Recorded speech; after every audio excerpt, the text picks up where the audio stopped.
그래서 이 지문은 사실 풀 때는 그냥 풀릴 수도 있거든요. 사실 얘는 복습하고 그리고 환서 수업 잘 듣고 도식화를 한 다음에 도식화는 꼬라지를 한번 쓱 봤을 때 이게 배울 게 굉장히 많은 지문이에요. 이렇게 많은 지문입니다.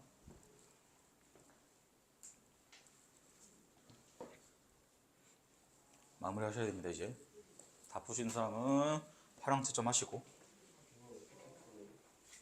뭘 어떻게 풀어? 진심으로 얘기하는 거야? 그 정도는 아닌데?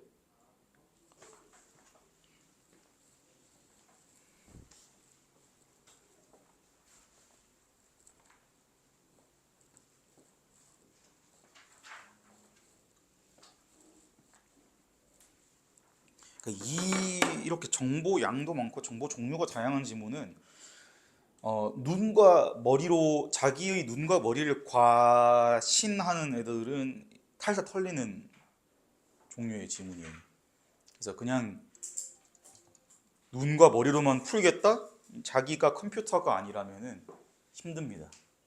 만약에 자기가 컴퓨터다 하면은 뭐 그거는 나중에 집에 가서 한번 여쭤보시고, 만약에 근데 이걸 못 풀었다 하면은 자기가 컴퓨터가 아님에 감사하시고, 그러고 그럼 앞으로 이걸 어떻게, 이런 거를 어떻게 대처해야 되는가를 생각을 하셔야 돼요. 왜냐면은 이거보다 더 길어요. 니네 수능에서 봐야 될 거 가나 지문 있죠? 그거 2개 붙어 있는 거가 있거든요. 독서 지문 2개 붙어 있는 게. 이거보다 더 길어요. 그거는 아시겠죠?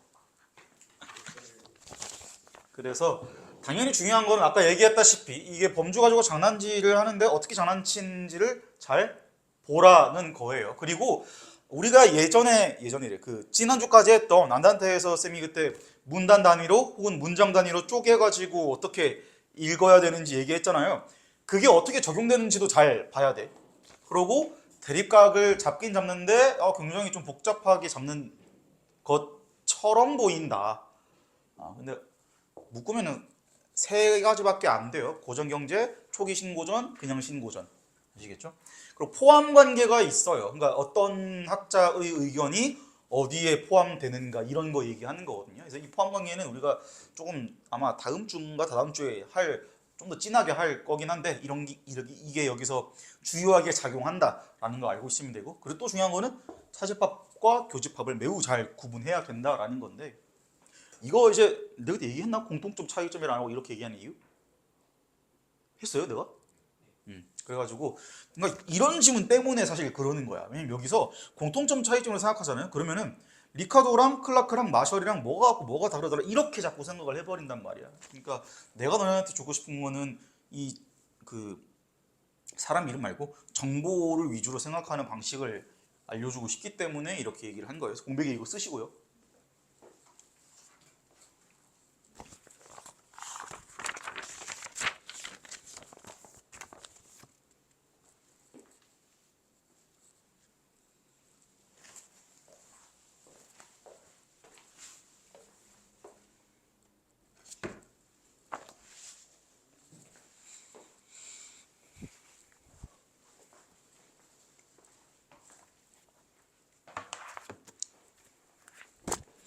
그래서 여기 보면 아이디어 적혀 있잖아요. 이게 이제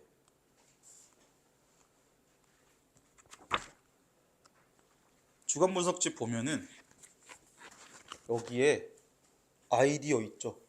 그러니까 이것도 쌤이 써놨거든요. 그러니까 읽으면서 그냥 내비우고 읽지 마시고, 이거 다른 지문에서 했던 그 수법을 여기서 또 쓰고 있네? 그게 핵심이야. 그게 기출 분석의 핵심이에요. 아시겠죠? 피와 땀이 서린 교재입니다.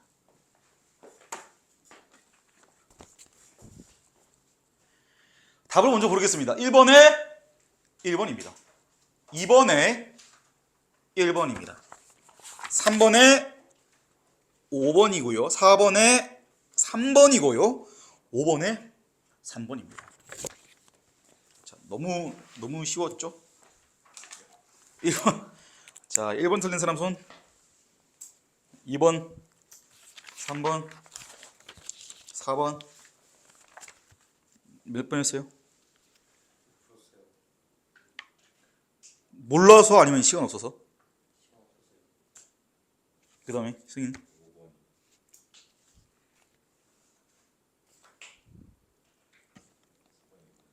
오케이.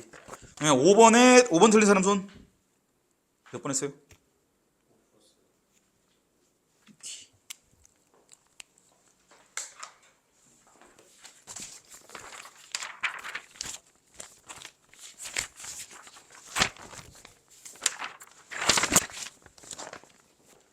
봅시다.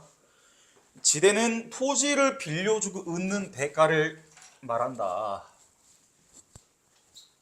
땅값이죠. 지대의 개념과 성격에 관한 논의는 고전 경제학파의 리카도로부터 이론적으로 정교화되기 시작했대요. 그러면 여기서 고전 경제학 얘기를 할 건데요. 여기 대표 주자가 리카도라는 사람이다. 그래서 내가 늘 얘기했죠. 고전 얘기 나왔으니까 당연히 현대에 대한 이야기도 나올 수 있다라는 거예요. 그러니까 최소한 현대가 나오겠지까지는 아니더라도 고전 얘기 나왔으니까 이거랑 대립각이 있는 다른 범주는 나올 수 있겠구나. 이 정도 생각을 할 수 있잖아. 그렇죠? 그거 했으면 사실 뒤에서 클라크 나왔을 때 조금 덜 당황할 수 있어요. 가령 그의 차액 지대로는 지대가 발생하는 이유를 다음과 같이 설명하고 있다. 그래서 지대에 대해서 얘는 차액 지대론이라는 걸로 설명을 했답니다. 그래서 이게 사실 같은 글을 읽을 때 이해하는 게 정도가 다른 이유는 사실 이런 단어를 그냥 뭉개고 지나가느냐 한 번이라도 이 고시버 분야에 있거든요. 준수해 봐. 차액 지대론이잖아. 차액이 뭔데? 차액.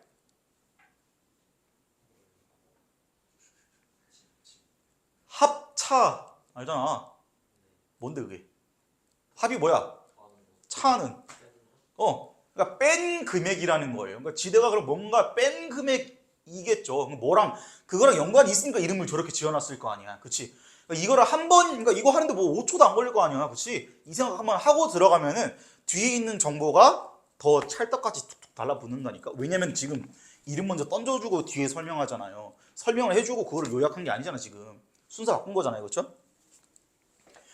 가령 어떤 나라 ABC 지역에 쌀 생산에만 쓰이는 토지가 있는데 비옥도의 차이가 있어서 지역 토지 쌀 한 가마당 생산비가 5만 원, 6만 원, 8만 원이라고 하자. 그러면은 A 땅에서는 5만 원이 든대요. B 땅에서는 6만 원이 들고요. C 땅에서는 8만 원이 듭니다. 쌀을 생산하는데 여기서 생산비는 투입한 노동과 자본에 대한 대가로 쌀의 가격은 생산비와 일치하는 것으로 본다. 그래서 생산비 이꼴 무엇이다? 무엇이다? 가격이래요.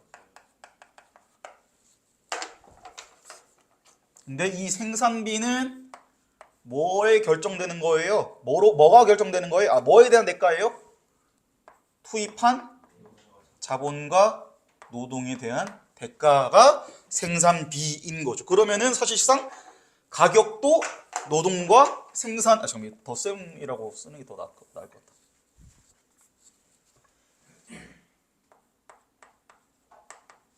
그러니까 생산비가 자본과 노동에 대한 대가인 거고 가격도 생산비랑 같다고 했죠. 그렇죠? 사실 여기서 조금 백윤식 만약에 좀 있다면 여기서 조금 좀 이상하다라는 생각을 하면 제일 좋긴 해. 왜냐면 니네가 생각하기에 가격이 실제로 저렇게 정해지는 것 같아요? 물건 가격이? 아니지 않아요? 니네가 생각하기에 아이폰이 130만 원 넘는 게 자본이랑 노동 해가지고 130만 원인 것 같아요, 저게? 아이폰이요.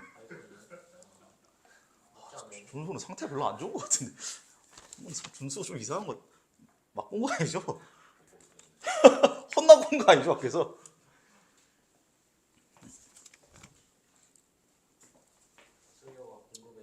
그러니까 지금 자본 플러스 노동이라 했잖아요. 오마카세 막 1인당 100만 원 이런 게 자본 플러스 노동인 것 같냐고요, 내가 생각하기에. 노동이 어떻게 100만 원이야, 그 한 끼가. 그러면 내가 이따가 햇반 더 줄 테니까 100만 원 내고 가. 너 전문가요. 국어 전문가시지 밥 전문가. 그러니까 햇반 위에 국어를 올려서 줄게. 그래서 그럼 전문가니까 하루 수강료를 100만 원으로 올려야겠네요. 그러면 100만 원이 뭐야? 2억으로 올려야겠네요. 그 정도는 돼야 내가 패러디를 탈 수 있을 것 같아. 준수야, 다음 주에 2억 가지고 아니지, 이번 주까지 4억이야. 다음 주까지 4억 가지고 오세요. 그래가지고 1차 항목으로 이 나라의 쌀 수요량이 적어서 A 지역 토지 일부만 경작해도 그 수요를 충당할 수 있을 때 전국의 쌀 한 가마리당 가격은 A 지역 토지의 쌀 생산비인 5만 원에서 결정될 것이다. 왜? 당연한 거야. 생산비가 가격이라고 했잖아. 근데 A 지역에서 만들어지는 쌀은 생산비 얼마? 5만 원이에요. 그치? 그러니까 만약에 A를 경작하면은 가격은 얼마다? 5만 원이다. 그런데 쌀 수요량이 증가하게 되면 어느 순간 A 지역 토지들로 모자라 B 지역 토지도 경작되기 시작할 것이다. 이때 B 지역 토지를 경작되는 토지 가운데 가장 열악한 땅이라는 의미에서 한계지라 부른다. 그러면 지금 봐. 수요가 늘었어. 그치? 수요가 늘었어요. 수요가 늘어서 A랑 B까지 경작을 하는 거야. 근데 중요한 거 봐. B를 뭐라고 부른대? 왜? 그러니까 그게 왜 열악한 땅인데 이게? 수요 모자라서 농사 짓는 거랑 열악한 땅이랑 뭔 상관이야? 그러니까 비옥도가 왜 그 비옥도가 어쨌다는 건데? 어. 이제 B까지 필요해져서 그치 저것이 같은 말 아니고 아니 같은 말 아니고 비옥도가 낮아서 한계지에 이렇게 얘기하면은 그냥 같은 말 반복하는 거잖아. 그쵸? 준수야 우리 주도적으로 생각하면서 살자. 아시겠죠? 글로벌 스탠다드에 맞는 인재가 돼야죠. 그죠? 준수야? 포기하지 말고. 정세가 너무 심각한 것 같아요. 나라 때문이다.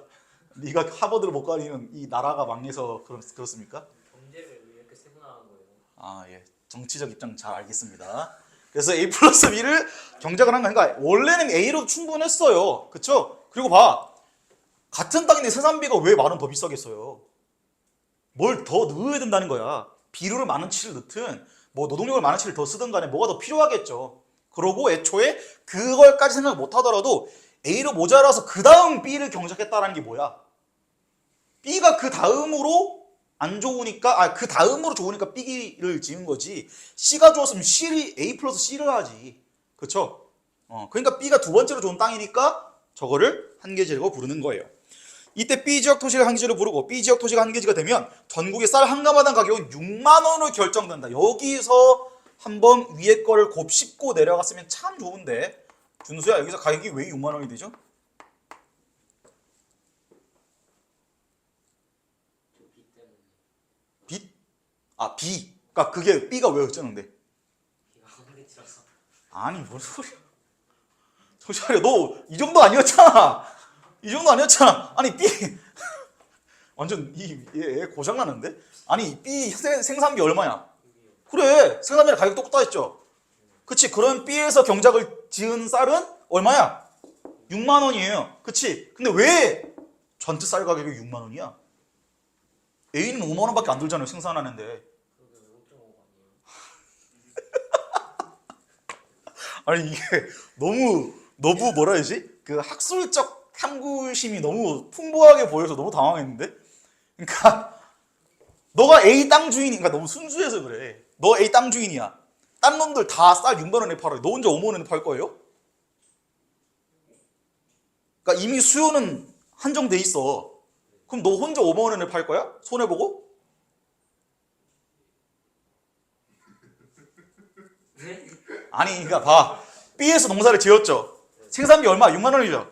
가격이 6만 원이지. 그러면 쌀 가격이 B에서 파는 쌀은 B 땅에서 나온 쌀은 그러면 B에서 농사 지은 사람은 쌀을 얼마 팔겠어요? 6만 원에 팔겠네? 그러면 A 땅에서 농사 지은 사람은 계속 5만 원에 파는 거 아니에요? 그러니까 왜 5만 원을 파냐고. 수요는 어차피 정해져 있다니까. 어차피 살놈 정해져 있어요. 100명인데 50명까지만 B 살 수 있고 나머지 50명 무조건 내 걸 사야 된다니까. 그러면은 5만 원에 팔 필요가 없는 거예요. 6만 원에 팔아야지. 이득을 위해서. 그치? 그리고 생산비가 애초에 가격을 결정한다고 그랬는데 B 지역에서 경작을 해버리면은 B 지역에 생산된 쌀은 6만 원을 받아야만 하는 거야. 생산하는 6만 원 들었는데 5만 원 받으면 손해잖아요. 땅 주인이. 자원봉사 하는 거 아니잖아. 그렇죠? 근데 이게 고전경제로 조금 이해하기 어려울 수도 있어. 이따 설명 조금 더 해줄게 쌤이. 그러니까 고전경제학에서는 가격이 무조건 결정되는 게 다 이유가 있다고 보거든요. 이 논리적인 이유가. 그래가지고 이게 이제 조금 직관적으로 이해 안 될 수도 있어요.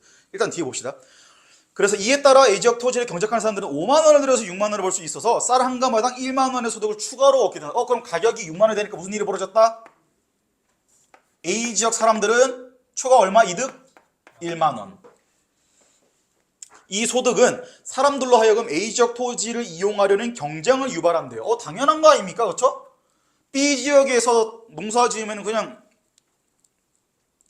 그냥 쌤쌤이에요. 그렇죠? 농사 짓고 나서. 근데 A지역에 지면 만 원이 남으니까 A지역에 대한 경쟁이 는다. 당연한 거 아닙니까? 그렇죠? 나 같아도 A지역에서 땅 짓고 싶을 거예요. 농사 짓고 싶겠죠? 근데 그래서 경쟁적으로 더 높은 지대를 제시하게 함으로써 지대는 결국 A지역 토지 경작자들의 추가 소득인 1만 원으로 결정될 것이다. 그래서 A지역의 지대가 얼마로 결정된다? 1만 원. 일로 하자. 자, 왜 1만 원이야? 왜 1만 원이겠어요? 준수야, 너 만약에 이 가게 땅을 빌렸어요. 이 장사하려고. 근데 농사 지으려고 땅을 빌렸는데 그 땅에서 얻을 수 있는 이득이 네가 만 원이야. 네가 얻을 수 있는 이득이 추가 이득이 만 원이에요. 그러면은 근데 그 땅을 빌리는 돈이 만 원이야. 아니야, 11,000원이야. 빌려서 농사가 지을 겁니까? 안 짓죠. 1,000원 소원인데 뭐하러 지어요? 그쵸? 그럼 9,000원을 땅값으로 내야 돼요, 너가 한 달에. 근데 실제로 얻는 이득은 만 원이야. 그럼 너한테 1,000원이 남겠죠. 그럼 갑자기 현우가 이 준수가 갑부가 된 걸 견제하기 위해서 자기가 땅 주인한테 9,500원을 냈어요. 그러면은 땅 주인이 9,500원 내고 오케이 너 써 이렇게 하겠죠. 그럼 승희가 9,700원을 내는 거야. 그럼 내가 9,900원을 내고 그럼 결국에 얼마가 된다? 오르고 만 원에 맞춰진다라는 거야 결국엔. 근데 그러면 A를 살 필요가 없는 거 아니야? 왜 살 필요 없어요? 어차피 똑같은 거잖아요. 아니지, 노동력을 돈으로 바꿀 수 있다라고 봤으니까. 자기 노동 포함이에요 여기서. 일단 들어갈게. 일단 갈게. 그 다음에 쌀 수요량이 더 늘어나서 C지역 토지가 한계지가 잠깐만, 너네 둘이 이해하고 있어? C지역 토지가 한계지가 되면 A지역 토지의 지대는 더 오르고 B지역 토지에도 지대가 형성된다. 그러면 이번에는 이 C지역 토지가 한계지가 됐다라는 거죠. 그쵸? 그럼 여기 문제에서 준 거는 이 지문에서 준 거는 C지역이 한계지가 되었다라는 말이에요. 근데 내가 늘 얘기했지만 그냥 지문에서 준 정보 가지고만 풀겠다라는 거는 너무나도 순수한 아이예요. 아시겠죠? 아직까지 산타를 믿고 있는 그런 느낌인 거고. 그런데 이게 한계지라는 건 뭘 의미하는 거야? 여기서 봤잖아. C까지 농사를 지어야 된다는 거예요. 그리고 수요가 늘어나서 C까지 한계지가 된다 했잖아. 그럼 파란색, 너네 선지 고른 이유랑 니네 사고방식 쓸 때 파란색으로 쓰죠? 그러니까 쌤도 파란색으로 쓰는 거는 니네가 이 생각은 할 줄 알아야 된다는 거야. 참고로 이 교재에 있는 파란색도 마찬가지예요. 컬러로 인쇄했어요. 아시겠어요? 컬러라고요.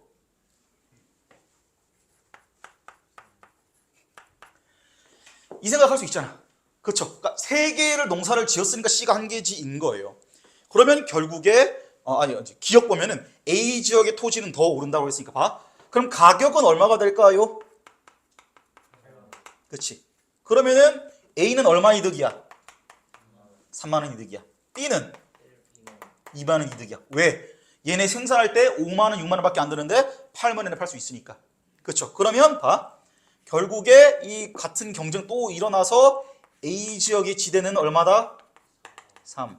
B 지역의 지대는 얼마? 2만 원이겠지. 그렇죠? 그러니까 이게 지금 파란색 하나. 그러니까 이게 이득만큼 지대가 되는 거네.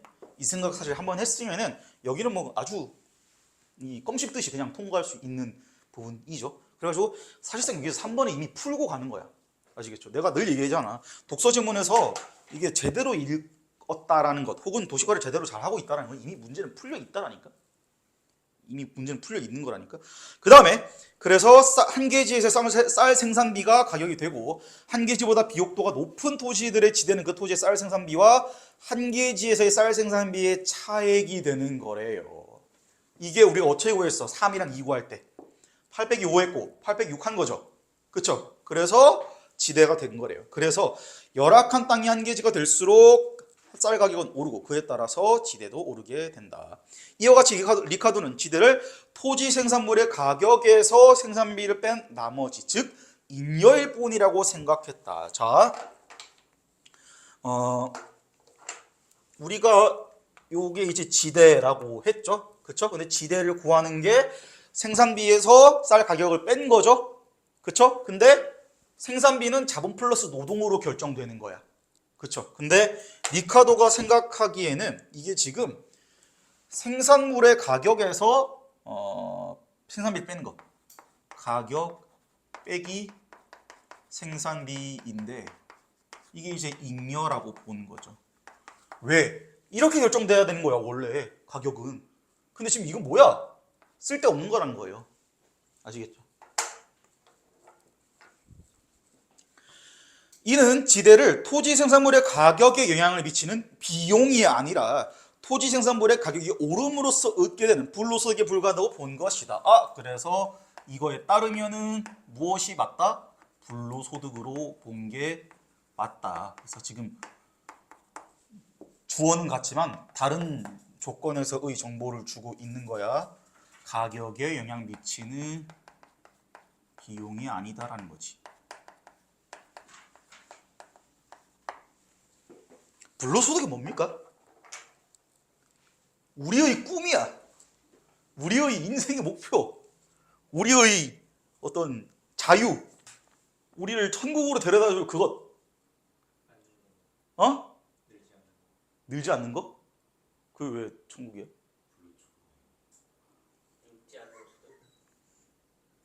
내가 이거를 내가 그 1학년 반인가 예비고일 반인가 거기서 이 농담을 했는데 애들이 깔깔 웃을 정도로 당연히 아니겠지라고 생각을 하고 있는데 너희들 이걸 진지하게 얘기하면 어떡합니까? 불로소득 이게 종이지폐여서 종이지폐는 썩으니까 로소득이고 불로소득 안 썩는 소득이다. 안 늙는 소득이다. 아휴. 안 늙는 소득 아니고 변하지 않는 소득. 안 죽고 돈 많은 거. 괜찮아. 공부 많이 하면 돼. 지금부터 공부 많이 하면 돼요. 공부 많이 하고 대신 이제 엄살 같은 거 피우면 죽여버릴 거야. 진짜 머리털을 뽑아버릴 거야. 지금 불로소득을 뭔 경제지원을 풀겠다고 지금. 불로소득이요. 늙지 않은 소득이 아니고요. 노동하지 않고 얻는 소득이라고요. 우리의 꿈이라니까. 우리의 목표라고요. 노동하지 않고 얻는 소득이야. 뭐가 노동이에요? 그러니까 왜냐면 봐. 가격이면 그러니까 비용이면은 생산 비용이면은 자본 플러스 노동이에요. 그치? 그러니까 이거는 자본에 대한 대가 아니면 노동에 대한 대가가 합쳐진 거니까 노동을 해서 발생한 소득이겠죠. 자본 대가가 아니라고 치면. 근데 잉여는 뭐야? 노동에 대한 대가가 아니라 그냥 생긴 돈이잖아. 그쵸? 그러니까 일하지 않고 얻은 돈이라는 거야. 아시겠죠?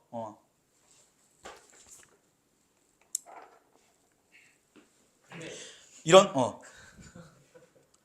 질문해. 질문해. 근데 이게 진짜 얘기해. 그 얘기해야 내가 저걸 하지. 수업을하지. 그러니까 왜냐면 이게 만약에 진짜 여기서 아예 납득이 안 되면 뒤에 거 이해를 못 할 거니까. 질문하세요, 빨리. 이게 A 지대를 갖고 A 땅을 가지고 있어가지고 돈이 3만 원이 남아가지고 그것 때문에 불로소득이라는 거예요? 일해서 5만 원은 일해서 받은 거고 3만 원은 그냥 받은 거고. 그치. 그러니까 노동의 대가로 받은 돈이 아니라는 거지. 그러니까 고정경제학의 기본 디폴트는 뭐냐면 돈은 그러니까 가격은 우리가 뭔가를 팔아서 버는 돈은 무조건 다 이유가 있는 거라는 거예요. 일단 바람직한 경우에는 아시겠죠? 그러니까 왜냐면 봐 가격은 어떻게 정해지는 거야? 자본 플러스 뭐야? 노동이에요. 그럼 분배도 어떻게 돼야 돼요? 분배도 자본의 노동에 맞춰서 간격을 분배해야 될 거 아니야. 그러니까 예를 들어서 1 더하기 1이에요. 근데 예를 들어서 지대 같은 것 때문에 얘가 자본과 노동을 들였는데 예를 들어 3원을 벌었어. 가격을 3원을 받았어. 장사가 됐어. 그럼 봐 자본가가 이거를 분배를 노동자한테 해줄까? 안 해주겠죠, 당연히. 그러면 이렇게 될 거 아니야. 그쵸? 그러면 봐.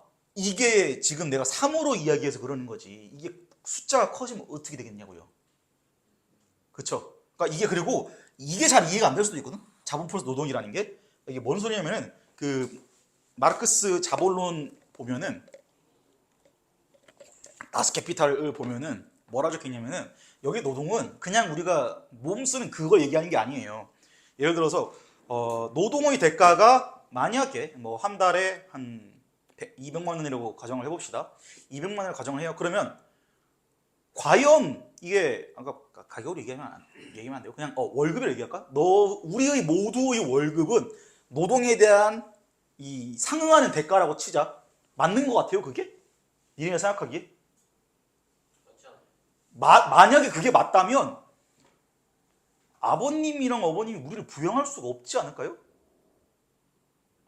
그지? 왜냐면 노동에 대한 대가니까, 상응한 대가니까. 그쵸? 그래갖고 고전경제학에서는 뭐라고 그걸 설명을 하냐면은 그러니까 이게 노동에 대한 대가뿐만 아니라 좀 자세히는 노동을 유지하는 돈도 필요하지 않겠냐고요.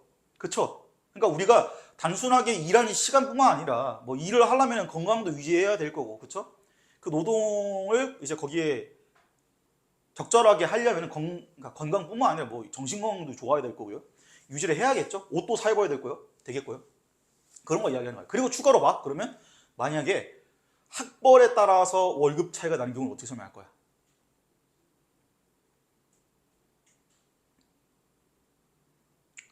고전 경제에서 어떻게 설명하냐면은 그 노동을 하기 위한 준비를 노동으로 보는 거죠. 그러니까 공부를 한 시간이 있으면 준비를 한 시간이 있으면 혹은 뭐 예를 들면 전문직이나 기술직 같은 경우에는 이 받는 노동의 가치, 임금에 그 노동을 하기 위한 준비의 대가도 포함되어 있다라는 거야. 그러면 이제 여기서 만약에 설명이 다 되냐? 그렇지도 않아요. 왜냐면 내가 아까 얘기했잖아. 가족을 부양할 수 없어야 정상이야. 저걸로 설명이 끝난다면. 그쵸? 그래가지고 뭐라 그러냐? 그럼 이 노동에는 이 표현이 조금 껄쩍지긴 하지만 다음 세대의 노동자를 이 재생산할 비용도 포함되어 있는 거다라고 이제 설명을 하는 거예요. 그러면 이제 그걸 이제 노동으로 싹 묶일 거 아니야. 그렇죠? 그러면 이게 어떻게 된 거예요? 이 가격이 다 이것과 이것으로 설명 가능하다라는 거지. 그러니까 가격이 결정된 이유가 설명할 수 없는 요인이 있다는 게 아니에요. 다 설명 가능하다라는 거예요. 이유가 있는 돈이라는 거예요. 근데 이게 여기서 이제 그 문제가 생기는데 1 더하기 1을 하니까 2예요. 그쵸? 아니다. 1 더하기 1을 하면 안 되고 1 더하기 1을 해도 되겠다. 1 더하기 1 할까? 2야. 그럼 이걸 다시 나눠요. 둘로. 그러면은 1 더하기 1이 돼야 정상 아니야? 그쵸? 그러니까 근데 이제 여기서 말하는 모순이 뭐냐면은 이렇게 되는 거야. 두 가지 다 분배가 돼야 되는데 제대로 안 된다는 거예요. 분배가. 그럼 이게 봐. 여기서 이 숫자 수학이 틀린 것만큼이나 논리적으로 모순됐다라는 거예요. 당연하죠. 왜? 기여는 똑같이 하는 거야. 근데 분배는 어떻게 하는 거예요? 얘만 받는 거예요. 분배는 얘한테만 유리한 거야. 그쵸? 근데 이게 한두 명한테 있는 일이 아니라 전체 계급한테 있다라는 거야. 이 일이 전체 계급한테 있다는 거야. 모든 직업군에서. 그러면 봐. 너네가 만약에 노동자예요. 이 상황이 계속 벌어지겠죠? 그 심화되겠죠? 그쵸? 그럼 어떻게 되겠어요? 화가 안 날까요, 과연? 화가 나겠죠? 그래서 프롤레타리아 혁명이 필연적이다라고 얘기한 거예요. 왜냐하면 자본주의는 기본적으로 이런 모순이 있기 때문에 필연적으로 그게 깨질 거다라고 본 거예요. 왜냐하면 시대가 가면 갈수록 이게 더 심해질 거 아니야. 왜냐면 봐. 이게 생산은 사회화가 되는 거고요. 소유는 개인화가 되는 거야. 그러니까 이래서 안 맞는 거거든, 이게 지금. 생산은 다 같이 해. 소유는 쟤만 해. 이게 맞아요, 이게 지금? 그러니까 이게 이상하다는 거야. 그러니까 왜냐면은 물건을 만들기 위해서는 모두의 노력이 필요해요. 연필을 만들려면은 흑연 만드는 사람도 필요하고요. 베는 사람도 필요하고요. 그다음에 뒤에 지우개 달 사람도 필요하죠. 모두가 다 해가지고 연필을 하나 딱 만들어. 근데 그 이익의 대부분을 누가 가져가요? 그 연필 회사 주인이 가져가는 거야. 그러니까 이게 이제 모순이다라는 거죠.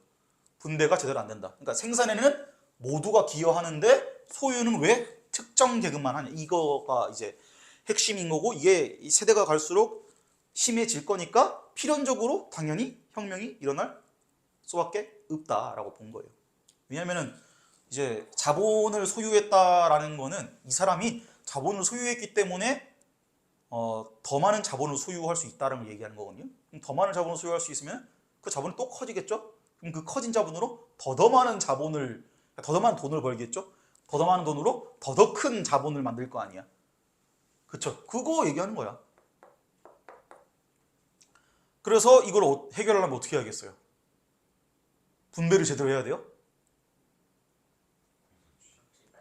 그러니까 아니 그렇게 볼 수도 있거든요. 근데 이제 그러니까 그게 그거예요. 그 국가가 개입해야 된다라는 게 이런 것 때문이야. 왜냐면은 그 마르크스 얘기한 자본론 자체는 그걸 대해서 정면으로 반박을 한 게 정설이 된 적은 없어요. 그러니까 왜냐면은 그게 자본론이 그냥 분배를 해야 됩니다. 이 얘기만 그게 아니고 이 분배 구조에서 불평등과 모순이 있다라는 걸로 만약에 한정을 하면 그 자체는 사실 반박하기 힘든 거거든요. 그래가지고 이제 마르크스 얘기한 거는 생산 수단을 개인이 갖고 있으면 안 된다 이렇게 본 거예요. 그래서 국가가 갖고 있어야 된다고 보는 겁니다. 모든 기업이 공기업이 돼야 돼. 그렇지. 모든 기업이 공기업이 돼야 되고, 그래가지고 이게 그러니까 이 공산주의랑 어울리는 거지 그게 이제 동일한 거라고 보기는 힘든 거죠. 그래가지고 그걸 어떻게 해결하냐의 차이가 공산주의도 되는 거고 무슨 뭐 신자유주의 되는 거, 수정자본주의 나오고 그게 그렇게 나오는 거예요. 시작은 이게 맞아. 자본론이 다스캐피탈이 시작은 맞아요. 그래서 이거는 다 이제 이해되지 않나요? 그렇죠. 그러니까 이거가 불평등하니까 기본적으로 생산수단을 뺏어야 된다는 거예요. 생산수단은 말 그대로 그 자본을 만들어낼 수 있는 능력을 가진 무언가, 땅이 됐던 아니면 뭐 기계가 됐던 공장이 됐던 아니면 나처럼 자기가 생산수단일 수도 있겠죠. 그러니까 이러면 나도 자본가인 거예요, 사실. 이게 안 되는 게 하나 있는데 그왜 부양을 못해요?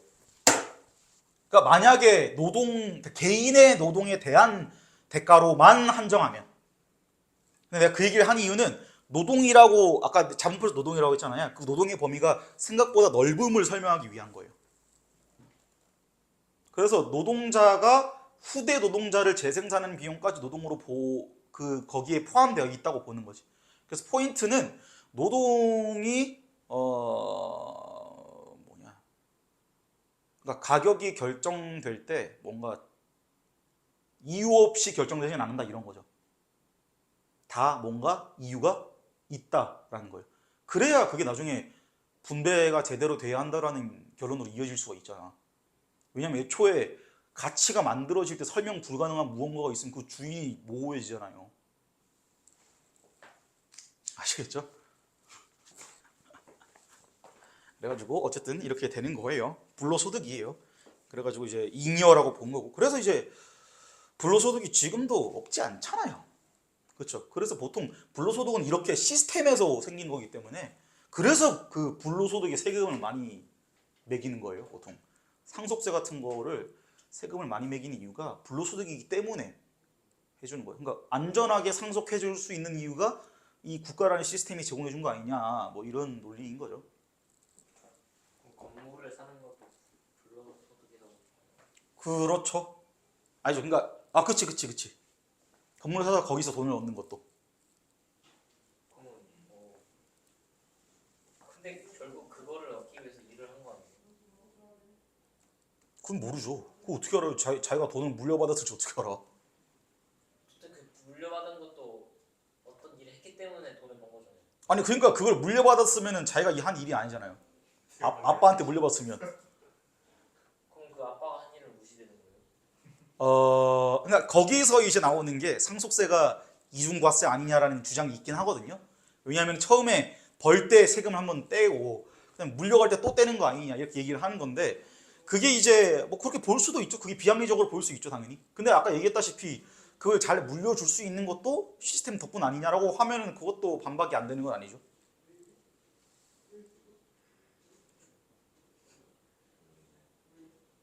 아시겠죠? 그냥 중지시대 설명. 그러니까 너가 아까 얘기했던 모든 게 결국엔 다 누군가의 노동이 아니냐. 그게 이거예요. 이거라니까 그게. 그게 저거지 그게. 그러니까 가치를 만들어내는 거는 어쨌든 노동이다라는 거죠. 돌멩이를 가지고 조각으로 만들어서 팔았어요. 가치가 생겼죠. 노동이 그렇게 한 거지. 그럼 저기서 말하는 자본이 뭐예요? 생산수단. 그럼 연필 만들 때 나무 같은 거. 나무도 그렇고 나무를 만드는 그 연필 만드는 기계라든지 그것도 포함인 거죠. 그 다음에 이런 고전경제학파의 지대로는 입각했다고 돼 있으니까 입각했다라는 건 뭐예요? 입각. 그러니까 이거에 바탕을 두고 리카르도 이론의 바탕을 두고 헨리 조지가 뭐라 그랬다? 뭐라 그랬어요? 그치, 지대 조선으로 주장해가 이런 맥락인 거야. 이 잉여가 사실상 가격에 영향을 준 게 아니고 어쨌든 쉽게 말하면 뭐라 해야 될까? 이 정당화라고 하면 좀 그렇긴 한데 그러니까 쉽게 말하면 정당화라 일단 하자 정확한 표현은 아닌데 정당화되지 않은 돈인 거지. 잉여 돈이니까 이거 그냥 국가가 거둬야 되는 거 아니냐 이렇게 보는 거죠.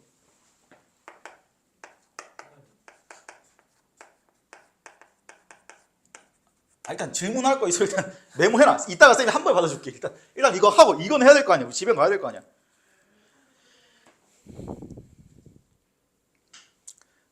그래서 지대조선을 주장하기도 했고 고전경제학파에 이어 등장한 초기 신고전 경제학파는 지대를 잉여나 불로소득으로 간주하는 고전경제학파의 관점을 비판적으로 보았다. 그러면은 새로운 어떤 그 범주가 나왔습니다. 초기 신고전이에요. 클라크라는 사람입니다. 클라크는 토지를 노동이나 자본과 같은 생산 요소의 하나로 보았다라는 거죠. 얘가 얘기하기를 토지도 생산 요소다. 여기서 생산 요소는 자본이나 노동을 이야기하는 거다.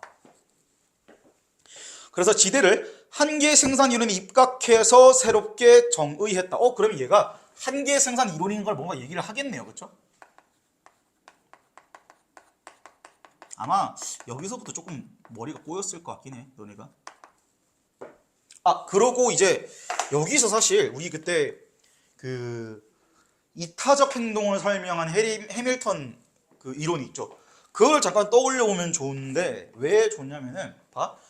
해밀턴은 뭐라 그랬어요? R 곱하기 B-C가 0보다 크면 이타적 유전자가 진화한다 그러고 R이랑 B랑 C가 각각 뭔지 뒤에 설명을 했잖아. 그쵸? 그러니까 그러고 예시를 설명했잖아요. 만약에 0.5라고 치면은 어떻게 돼서 뭐 이타적 행동을 하는 이렇게 돼 있잖아. 이건 뭐야? 반대로 한 거예요. 그냥 순서를. 예시를 먼저 던졌고요. 그 다음에 여기서 자기 이론을 이야기한 거야 지금. 그쵸? 이게 독서 지문이기 때문에 적절하게 독서 역량을 평가하려면 독서 지문도 논리적일 수밖에 없어. 논리적이어야만 해요. 그래야 독서 역량을 제대로 평가할 수 있으니까. 그럼 논리를 따른다는 건 특정한 규칙을 따르겠다라는 건데 특정한 규칙을 어길 수는 없어. 어기면은 이상한 안 좋은 글이 되어버리는 거니까. 그럼 어떻게 하겠어요? 숨기던 거 속여야 된다니까? 그래가지고 저기 그냥 순서만 바꾼 거예요. 서술하는 순서만. 아시겠죠? 예시를 던진 다음에 이 얘기 한 거야. 차액 지대로는 뭔지 설명한 거잖아요. 여기서는 뭐야? 한계 생산 이론 먼저 던졌잖아. 그럼 이거 뭔지 설명하겠지 뒤에서. 이 이론은 공급자와 소유자가 다수인 완전 경쟁 시장을 전제로 생산 요소의 가격은 그것의 한계 생산 가치를 반영한다라는 것이다. 그러니까 이 뒤에 건 일단 냅두고 왜냐면 다 설명이니까 일단 내가 늘 강조하는 것처럼 일단 제일 먼저 바깥쪽에 있는 메인 정보가 일단 하고 싶은 얘기가 뭔지를 봐야 된다라는 거죠. 그러니까 완전 경쟁을 전제로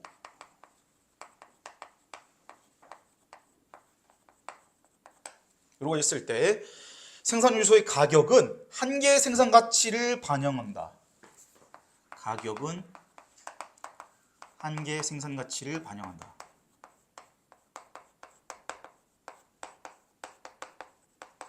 근데 이 한 개의 생산 가치가 뭔데? 그게 뒤에 있는 거잖아.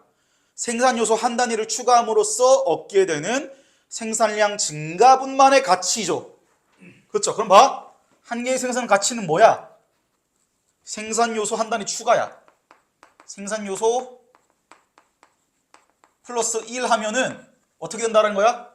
생산량이 증가된다. 플러스 몇이야? 몇이야? 이거 왜 보고 있어요? 안 나왔어요. 생산량 증가분만큼의 가치를 반영한다 했어. 플러스 1일 때 생산량 증가분만큼을 반영한대요. 모르는 수치죠? 그쵸? 근데 내가 저번에 얘기했잖아. 우리 뇌는 부정의 개념을 이해 못한다니까? 무언가를 알지 못하고 있다라고 냅두고 계산 못한다니까요? 그러니까 우리가 수학에서 미지수를 자꾸 쓰는 거예요. 안다고 전제하고 나중에 자리 바꾸는 거잖아. 그쵸? 그러니까 분홍색 코끼리 생각하지 말라고 하면은 한다니까요, 우리는? 거기서 벗어날 수 없어. 무언가를 하지 말아야겠다고 하잖아. 그럼 그걸 하게 돼요. 그래서 부정개념 이해를 못하는 건데 이거 마찬가지예요. 그래서 이런 거 나오면 그냥 몇인지 안 나왔을 때 그냥 미지수를 매겨 놓는 게 편할 수도 있어요. 그래가지고 이게 플러스 1일 때 x가 플러스 되는 거구나 라고 생각을 해야 아 그러면 이게 이 x가 그대로 가격에 반영되겠네 라고 생각하기가 편하다니까? 아시겠죠? 아시겠죠? 왜냐하면 이게 나중에 이제 우리가 할 질문 중에서 반추동물이 어떻게 섬유소와 비섬유소를 에너지 온도로 쓰는가를 설명하는 게 있어요. 그럼 거기 막 별의별 게 다 나와. 미생물 나오냐, 막 피보로박터, 숙신오젠 이런 게 나와요. 그런 게 한 3개가 나오고 외계인 이름 같은 게 미생물이 3개가 나와요. 거기서 막 그런 얘기를 해. 어쩌고저쩌고 하는 다른 미생물이라고 이름을 안 줘, 그냥. 그러니까 그런 식으로 드러나지 않은 정보를 줬을 때 드러나지 않은 정보가 있구나 라는 걸 생각을 하려면 그냥 미지수를 매기는 게 제일 편하다니까? 니네 머릿속에서 갖고 놀기에. 아니면 메모를 하시든가. 아시겠죠? 어쨌든 그래가지고 이걸 반영하는데 이에 따르면 토지의 임대 가격인 지대도 토지로부터 얻게 되는 생산물의 생산량 증가분만큼의 가치를 반영한 것이라는 이 결론을 이끌어낼 수 있다. 그래서 이에 따르면 이것에 따르면 그러면 지대도 뭘 반영한 거야? 토지로부터 얻게 되는 생산물의 생산량 증가분이죠. 그렇죠? 그러면은 얘가 뭘 반영한 거예요? 여기서 토지 플러스 1 되면은 생산량이 플러스 y 된다고 쳐. 그럼 여기에 y가 반영됐다라는 거예요. 그렇죠? 근데 이게 이 미지수를 안 매겨도 되긴 해요. 왜냐면은 그냥 아 이게 반영됐구나. 뭐가 반영된 거구나를 알기만 하면 되거든. 근데 그거 생각하기가 쉽지가 않으니까 얘기를 하는 거예요. 그러니까 이 반영된 값의 출처가 지대라고 했잖아. 근데 이게 왜 반영되는 건데? 생산 요소로 봤으니까 이게 반영이 되는 거예요. 그러니까 지금 봐. 설명을 붙여줬죠. 이유를 붙여줬죠. 얘는 뭐야? 이유 없다 했잖아. 그치? 그러니까 잉여라고 봤고 얘는 뭐야? 나름의 반영되는 이유가 있다고 설명을 붙인 거야. 아시겠죠? 그래서 생산량 증가분만큼의 가치를 반영한 것이라는 결론을 이끌어낼 수 있다. 이로써 지대가 토지를 생산에 기여한 정도를 반영한 정당한 대가로 봤다라는 거야. 그러니까 이게 이제 Y를 반영했다는 건데 왜 Y는? 토지 생산량의 증가분이잖아. 그쵸? 그러니까 이게 지금 토지 플러스 1의 생산량 증가분인 거지. 그러니까 이유가 있는 돈이라는 거예요. 그쵸? 그래가지고 이로써 정당한 대가로 보고 토지를 노동과 자본이나 별개로 취급하는 고전경제학파의 관점을 비판했다. 그럼 얘는 별개로 취급했다는 거야? 안 했다는 거야? 그렇지. 비판했다고 했으니까. 어떻게? 이렇게 봤다니까요. 토지도 자본이랑 노동처럼 생산 요소로 봤다라는 거예요. 리카드와 클라크의 논의는 신고전 경제학파의 마셜의 이론으로 이어진다. 그래서 요게 이제 이어진다고 합니다. 애매한데 주황색으로 쓸까? 그래가지고 이 지금 리카도랑 클라크를 해야 마샬이 나와. 이거가 핵심이에요, 사실. 그러니까 어디서 리카도 걸 갖고 왔고 어디서 클라크 걸 갖고 왔는가. 만약에 갖고 오는데 다 갖고 왔나? 아니면 덜 갖고 왔나? 조금만 갖고 왔나? 그게 사실상 여기서 만약에 작정하고 어렵게 만들려면은 그 부분을 조금 모호하게 서술을 해서. 근데 여기서는 되게 대놓고 설명했어요. 어디서 뭐 갖고 왔다, 어디서 뭐 갖고 왔다, 이만큼 갖고 왔다 이렇게 하거든요. 볼게요. 마셜은 초기 신고정 경제학파의 한계 생산 이론을 발전시키고 이를 바탕으로 고정 경제학파의 지대론을 재해석함으로써 자신의 이론을 전개했다. 아, 그래서 얘는 한계 생산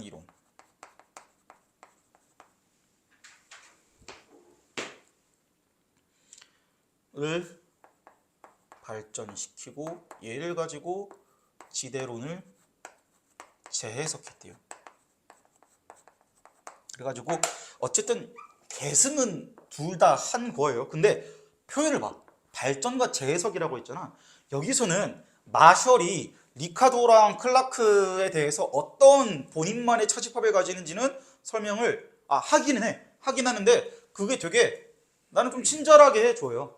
그러니까 이게 내가 아까 이 지문이 이 여러 가지 장난질을 하는 거를 구경하기 좋다고 했던 이유가 장난질을 하긴 하는데 되게 친절하게 티나게 해줘. 그래가지고 그거를 좀 어렵게 하려면 이렇게 썰을 푸는구나를 보기가 쉽다라는 거예요. anyway, 그래서 지대론을 재해석했다라는 것이고, 마셜은 생산 요소를 생산량의 변함에 따라 투입량을 변화시킬 수 있는 가변 생산 요소와 그렇지 않은 고정 생산 요소로 나누고 그에 대한 비용을 가변 비용, 고정 비용이라고 정의했다. 그래서 얘는 생산 요소를 애초에 두 가지로 나누었다. 가변이 뭐야, 준수야? 응? 변할 수 있는.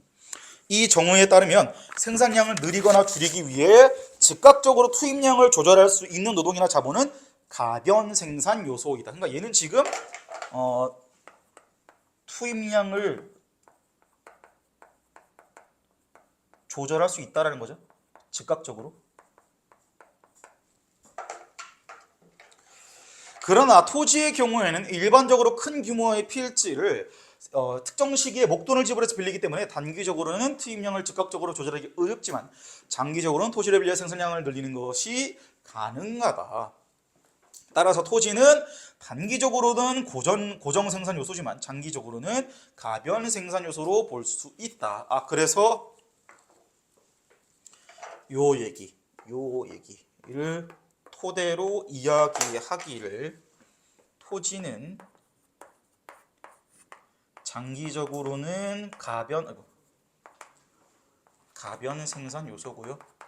그다음에 단기적으로는 고정 생산 요소래요.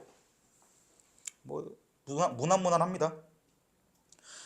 따라서 한편 마셜은 생산자의 행위는 이윤을 극대화하기 위한 것이라고 전제하고, 그러니까 생산자는 당연히 이윤을 극대화하고 싶다.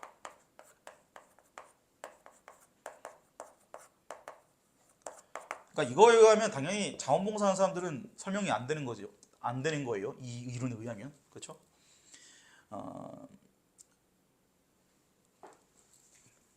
이 일을 위해서는 생산물 한 단위를 더 늘리는 데 필요한 비용이 추가분, 즉 한계 비용이 생산물 한 단위의 가격과 같아지도록 생산량을 결정해야 한다고 보았다. 그러니까 지금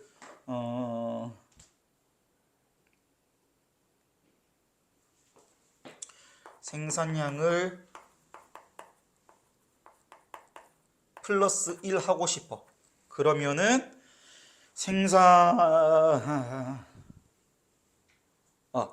비용의 추가분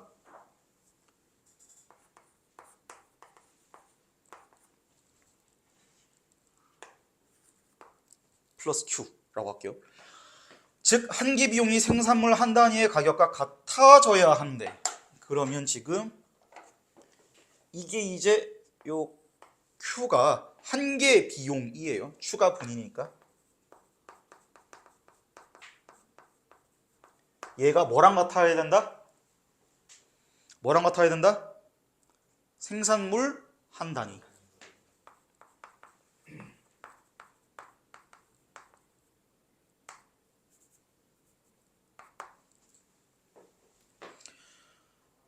그러니까 이런 조금 이론적인 그리고 좀 추상적인 얘기 나왔을 때 제일 좋은 건 뭐겠어요? 머릿속으로 예시 넣어보는 게 제일 좋긴 해요. 그렇죠? 그러니까 이렇게 이걸 감안해서 생산량을 결정해야 된다고 봤는데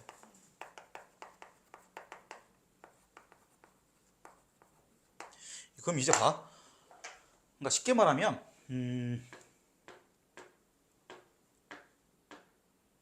과자 한 박스를 추가로 생산하기 위해 필요한 비율이 그 기계 한 덩어리, 기계 한 덩어리에서 과자 한 박스가 만들어진다고 가정하죠. 기계 한 덩어리 사는 돈이랑 같아지도록 생산량을 결정해야 한다는 거야. 너무 많이도 아니고 너무 적게도 아니고 딱 그 정도로 결정해야 된다는 거예요.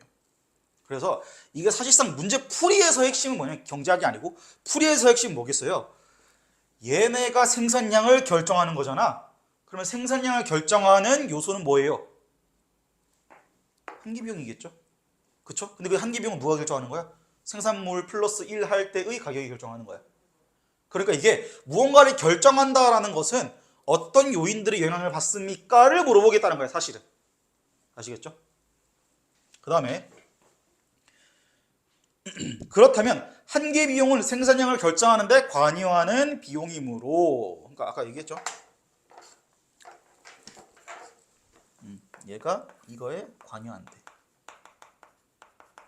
관여하는 비용이므로 생산량을 늘리거나 줄임에 따라 즉각적으로 변할 수 있는 가변 비용에 한해서만 논의될 수 있다. 그러니까 얘가 생산량을 결정하는 놈이에요. 그러니까 당연히 이 한계 비용이라는 녀석은 생산량이 변수여야 될 거 아니야. 그렇죠? 그러니까 얘는 당연히 가변 생산일 때만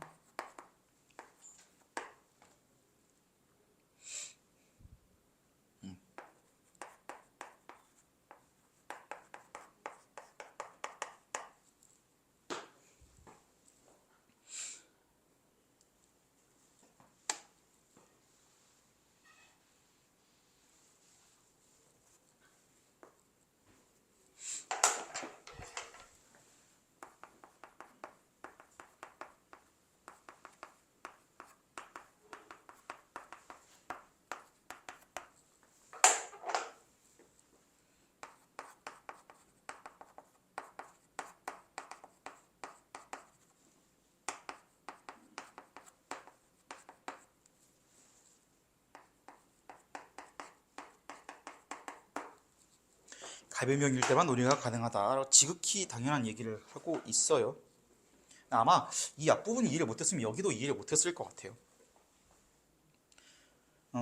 이렇게 본다면 지대는 단기적으로는 생산에 관여하는 한계 비용으로 볼 수 없지만 장기적으로는 그렇게 볼 수도 있다는 결론을 이끌어낼 수 있다.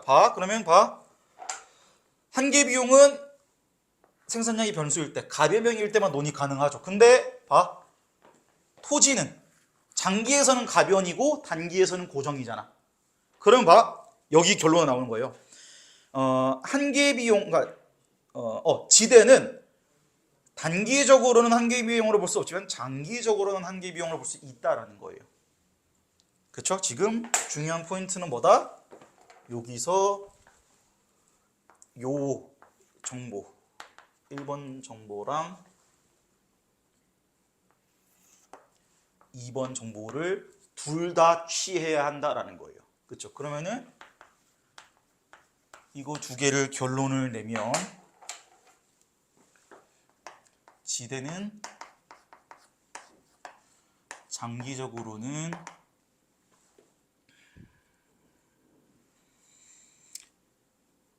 한계 비용으로 볼 수 있다. 단기적으로는 그렇게 볼 수 없다.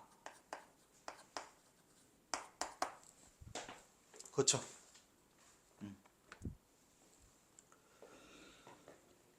이와 같은 방법으로 마셜은 지대를 생산에 기여하는 비용으로 보는 초기 신고전 경제학파의 학거의 관점과 임금이나 이자와는 다른 성격을 가진 것으로 보는 고전 경제학파의 관점을 자신의 이론안으로 수용할 수 있었다. 그러면은 초기 신고전 경제학파 친구들은 이 지대를 생산에 기여하는 것으로 본 거예요. 알겠을까?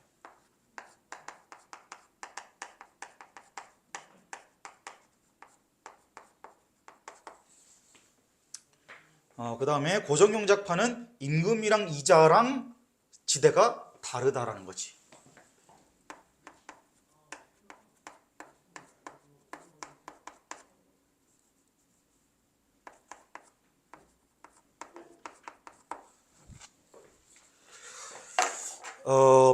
알고 있으면 좋고 몰라도 문제를 풀 수는 있습니다. 임금은 뭐겠어요? 노동에 대한 대가. 이자는 뭐겠어요?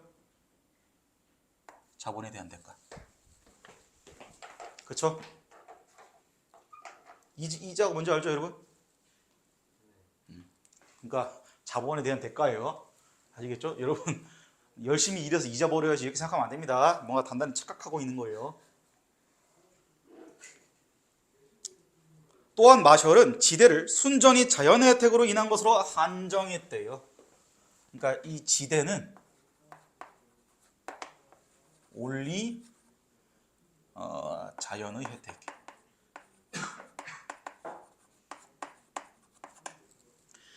리카도의 차액 지대론이 인위적 요소가 개입될 수 있는 토지의 비옥도를 지대 발생의 원인으로 보았다고 비판하였다. 그래서 얘는 요걸 이제 자연 혜택으로 보았기 때문에 비옥도는 지대 발생의 원인이 맞다 아니다? 아니다. 왜? 비옥도는 인위적으로 조정이 가능하니까. 그러니까 뭐 비료 비싼 거 사가지고 A 땅에다가 한 가닥 부으면 되겠죠? 그런 한편 그는 토지 이외의 요소에도 지대 개념을 확장하여 적용할 수 있는 가능성을 열었다. 이를테면 마셜은 공장, 기계 등 고가의 자본 설비의 경우에는 그것을 이용하는 대가가 지대와 유사한 성격을 가지고 있어 준지대라고 했다. 그래서 공장과 기계는 준지대다. 그러니까 얘도 아마 목돈이 들어간다라는 점에서, 그리고 쉽게 단기적으로 투입량을 바꿀 수 없다는 점에서 그렇게 본 것 같아요. 이런 요소도 토지처럼 공급을 쉽게 늘릴 수 없다는 점에서 단기적으로는 고정 생산 요소지만 장기적으로는 가변 요소의 생산 요소의 성격을 가지고 있기 때문이다. 장기적으로는 가변, 단기적으로는 고정. 이와 같이 마셜은 이전까지 지대론을 정교화하고 현대 지대론이 이어지는 가교 역할을 했다는 점에서 의의를 찾을 수 있대요. 자, 이제 이거 사진 찍으시고 앞에서부터 끝까지 내가 흐름 따라갈 수 있는지 없는지 지금 머릿속으로 따라와 보세요. 지금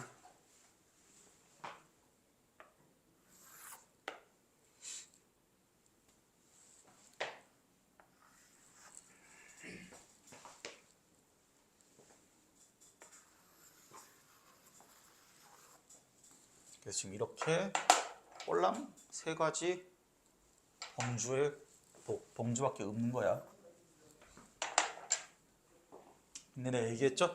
다양한 방식으로 조금 어려운 정보를 만든다. 그러니까 읽기 어렵게 만든다. 잠깐만 뒤로 갈게. 다양한 방식으로 읽기 어렵게 만든다라는 거.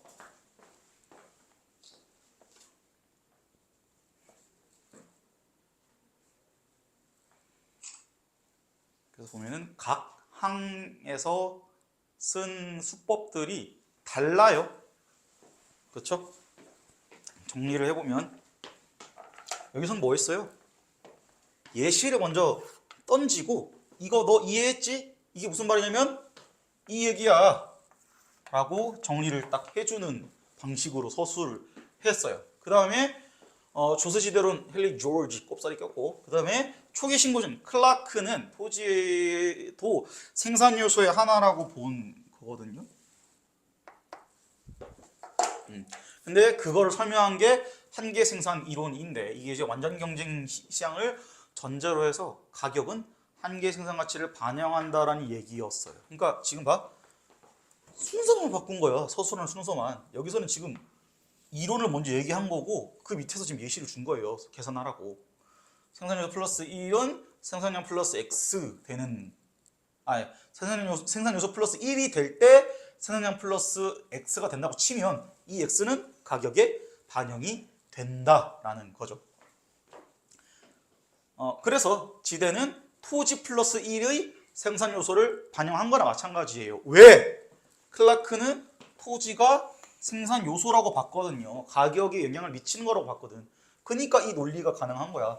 지대도 당연히 토지 하나 플러스 돼서 얻게 되는 생산량 증가분을 반영한 거다. 그러니까 지대도 이유가 있는 논리다. 리카도처럼 저게 잉여로 얻어지는 돈이라고 생각하지 않은 거죠.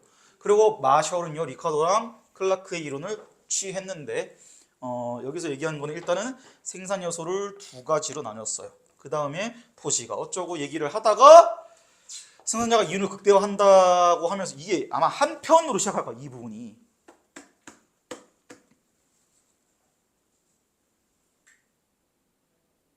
맞나?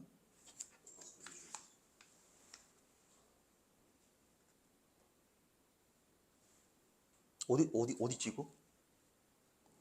여기를 전환하는 게 생산자는 이윤을 극대화한다고 보고 맞네. 한 편. 그러니까 하나, 둘, 셋, 넷, 다섯 번째 줄 봐. 한 편 이러고 시작하잖아. 그쵸? 바꾸면 지금 얘기한 주제를 바꾸고 싶을 때 한 편 이러잖아. 근데 그래놓고 사실은 여기서 설명하는 게 한계 비용이 뭔지를 설명한 거예요. 생산량이 변수가 뭔지를 설명한 다음에 생산량은 생산물에 생산량을 결정하는 거니까 이거는 곧 가변 비용이 1 때만 한계 비용이라는 용어를 써먹을 수 있다고 얘기를 한 거예요. 그래가지고 이 두 가지 이야기를 합쳐야 이게 띵 하고 나오는 거야. 그래서 그나마 이 지문에서 어려운 거였으면 아마 요거 1이랑 2 합쳐야 되는 거. 이게 내가 몇 번 얘기했던 추론인 건데 내가 근데 이걸 왜 조금 친절하다고 얘기했냐면 여기 사실 한번 더 짚어줬기 때문이에요. 이 부분에서 저 두 가지 이야기를 여기서 정리를 깔끔하게 해줬잖아 지금. 그렇죠? 그래서 지대는 어쩌고저쩌고가 되는 것이고 지대는 자연 혜택의 경우만 해당된다고. 이거는 이제 추가로 뭔가 플러스 알파를 주는 거죠. 그 다음에 뒤에서 공정기기 이야기하면서 앞에서 얘기한 요 얘기를 이 뒤에 적용도 한번 해볼래? 이 정도 했습니다. 그래가지고 지금 보면은 서술 방식은 둘 다 예시를 준 다음에 그걸 정리한 이론을 준다는 건 맞지만 순서가 달랐어요. 마셜 같은 경우에는 이 얘기를 하기 위해서 앞에 두 가지 이야기를 한 거야. 가변이 어쩌고 고정이 어쩌고 얘기한 거고 그 다음에 한계 비용이 어쩌고 얘기를 하는 거야. 그래야 이 얘기를 할 수 있거든. 그래가지고 지대는 장기적으로는 한계 비용이 있는 거고 단기적으로는 없는 거라고 본 거예요. 그래서 여기 나오잖아요. 그래서 리카도랑 마셜의 입장을 다 취했다라고 얘기를 하는 거죠. 아니지, 이게 리카도예요. 리카도랑 이게 리카도고 이게 클라크. 그래서 가격에 영향을 주는 돈이다. 그게 바본가 봐. 가격에 영향을 주는 돈이다. 장기적으로는 가격에 영향을 주는 돈이다. 근데 단기적으로는 그렇지 않다. 그래서 이 클라크랑 리카도의 관점을 둘 다 취했고 뒤에 플러스 알파 주고. 그래서 보면은 막 어지럽지 않잖아. 아니 표정이 눈에 초점이 없는데 지금. 이거 아마 문제 풀이는 오늘 못할 것 같은데 일단 질문하세요 빨리 제발. 여기 나오는 거는 그리고 이 내용 자체는 사실 이해는 해야 돼. 그 정도 배움 지식은 있어야 돼. 준수 내가 저번에 클리닉 때 축하 그 경제 기초 강의 보라고 한 것 같은데 안 봤나 본데? 재밌죠? 재미없어요? 잘 모르겠어요. 순수한 거예요. 순수한 거. 순수한 학자의 어떤 자질을 가지고 있는 학자의 자격이 있다. 고고학자가 되면 될 것 같습니다. 인디아나 존스에 나오는 것처럼 사람들 채찍으로 패고 당기고 그러면 안 됩니다. 준수야. 진짜 그렇게 하고 싶다고? 그게 아니라 왜 이렇게까지 된 거예요? 그게 무슨 소리야? 경제가 아, 경제 꼬라지가 왜 이렇게 됐냐? 그냥 돈 받고 주고받고 이런 거 아니었어요? 그러니까 그게 우리끼리 하면 되죠. 근데 그게 국가 단위로 그 짓거리를 하잖아.